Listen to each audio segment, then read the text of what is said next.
Hello friends, इस video में हम क्लास 6 इंग्लिश का सेशन एंडिंग एग्जाम के क्वेश्चन पेपर को कंटिन्यू करते हुए इसका पार्ट 2 डिस्कस करेंगे। पार्ट 1 में हमने रीडिंग सेक्शन, राइटिंग सेक्शन और ग्रामर सेक्शन किया था। अगर वो वीडियो आपने अभी तक नहीं देखा है तो उसका लिंक आपको डिस्क्रिप्शन बॉक्स में मिल जाएगा। आपके पेपर के सेक्शन डी में लिटरेचर बेस्ड क्वेश्चन पूछे गए हैं। आपसे क्वेश्चन पूछा जा रहा है, read the following poetry extract and choose the answers from the multiple choice questions. Beauty is seen in the sunlight, the trees, the birds, corn growing and people working or dancing for their harvest. इस extract के अंदर poet कहना चाहते हैं कि हम beauty को हर तरफ देख सकते हैं, हमारे पूरे सराउंडिंग में हम ब्यूटी को ऑब्जर्व कर सकते हैं। हम सनलाइट के अंदर ब्यूटी को देख सकते हैं, ट्रीज के अंदर ब्यूटी को देख सकते हैं, बर्ड्स के अंदर ब्यूटी को देख सकते हैं। जो फार्मर अपने खेतों के अंदर कड़ी मेहनत कर रहे हैं, कॉर्न उगा रहे हैं, उनके अंदर हम ब्यूटी को देख सकते हैं। और उनके हार्वेस्ट के टाइम, हार्वेस्ट का मतलब होता है कि जब फसलें पक के तैयार हो जाती हैं, उनको काटा जाता है तो उसे कहा जाता है हार्वेस्ट। तो उनकी फसलें पक के तैयार हो चुकी है, इस खुशी में वो बहुत डांस कर रहे हैं, तो उनके अंदर भी हम ब्यूटी को देख सकते हैं। अब आपसे क्वेश्चन आंसर पूछे जा रहे हैं। पहला क्वेश्चन है, beauty is seen in the day light, sunlight या फिर मून लाइट। तो इसका आंसर होगा ऑप्शन नंबर बी, सनलाइट। अगला क्वेश्चन है, what is growing, corn, fruit, flower. तो इसका आंसर होगा ऑप्शन नंबर ए, कॉर्न। अगला क्वेश्चन है, who is the poet of this poem, Peter Dickson, Rabindranath Tagore, E A Shore. तो इसका आंसर होगा option number C, E A Shore. अगला question है, व्हाई आर पीपल वर्किंग और dancing, for their enjoyment, for their hard work, for their harvest. तो इसका answer होगा option number C, for their harvest. Next question है, read the extract given below and answer the questions that follow. The warm breezes of approaching summer had sent everyone including the gardener into the house. तो देखिए, गर्मियों की गर्म हवा ने सभी को अंदर भेज दिया।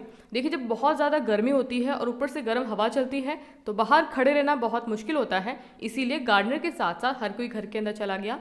I was feeling drowsy my self, wondering if I should go to the pond and have a swim with Ramu and the buffaloes। Drowsy का मतलब होता है बहुत ही ज़्यादा आलस आना, नींद आना। तो यहाँ पर राइटर को ड्राउजी सा फील होता है, तो वो सोचते हैं कि क्या मुझे पॉन्ड पे जाना चाहिए, रामू और बफेलोज के साथ में स्विमिंग करनी चाहिए।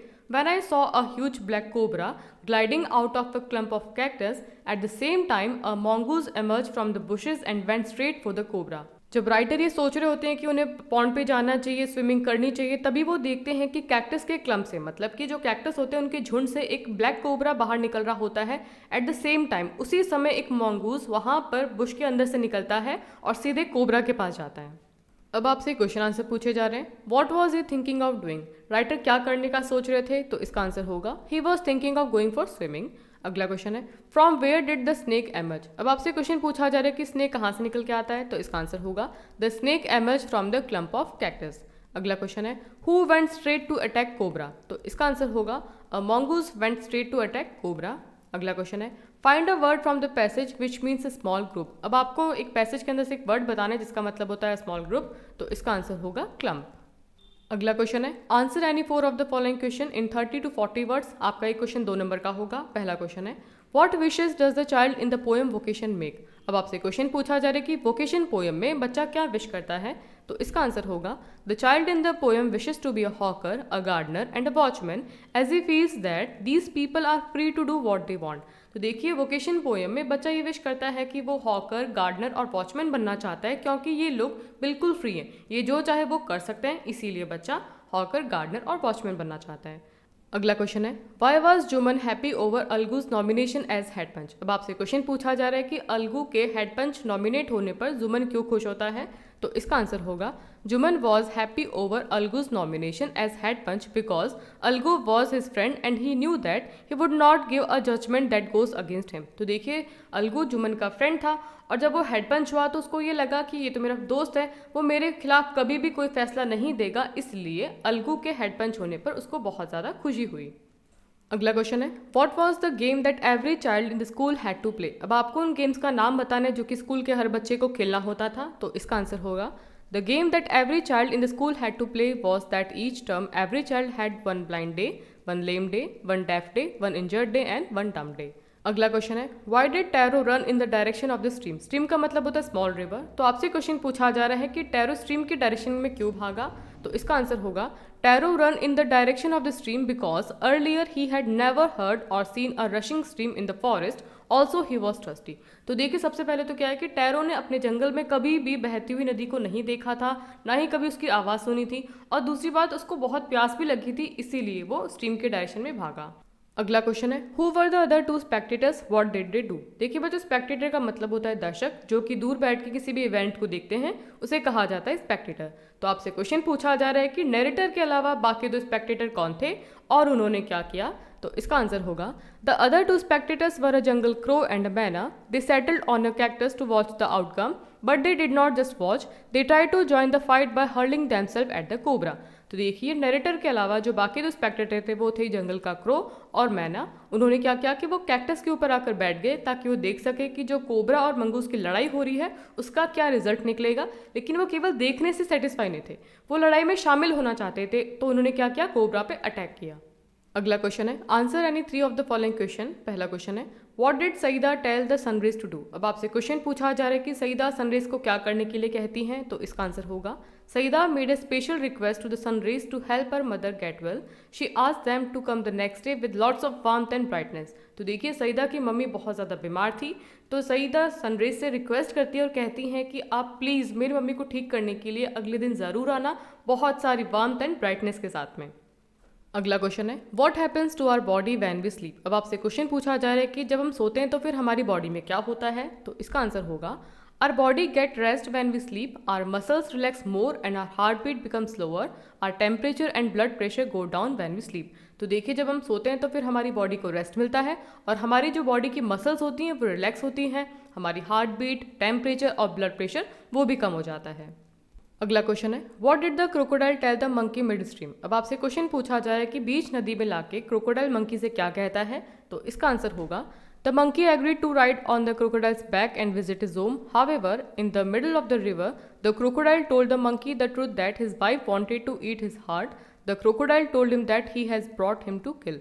तो देखिए जब उसका फ्रेंड क्रोकोडाइल मंकी से कहता है कि आपको मेरे घर चलना है, तो मंकी घर चलने के लिए तैयार हो जाता है और क्रोकोडाइल की पीठ पर बैठ जाता है। लेकिन जब बीच नदी में आते हैं तो क्रोकोडाइल से रहा नहीं जाता है, क्योंकि उसको लगता है कि अपने दोस्त को धोखा दे रहा है। तो उसको फाइनली कह देता है कि मेरी पत्नी तुम्हारा हार्ट खाना चाहती है और इसीलिए मैं तुम्हें मारने के लिए लाया हूँ। अगला क्वेश्चन है why did Akbar ask Tansen to join his court. अब आपसे क्वेश्चन पूछा जा रहा है कि अकबर ने तानसेन को दरबार में शामिल होने के लिए क्यों कहा। तो इसका आंसर होगा Tansen learn music from Swami Haridas for 11 years. He himself became a famous singer. Sometimes he sang before Emperor Akbar. Akbar was so impressed that he asked Tansen to join his court. तो देखिए तानसेन ने स्वामी हरिदास से 11 साल तक music सीखा और वो जो तानसेन थे वो बहुत ही फेमस सिंगर बन गए और कभी कभी उन्होंने अकबर के सामने भी गाना गाया।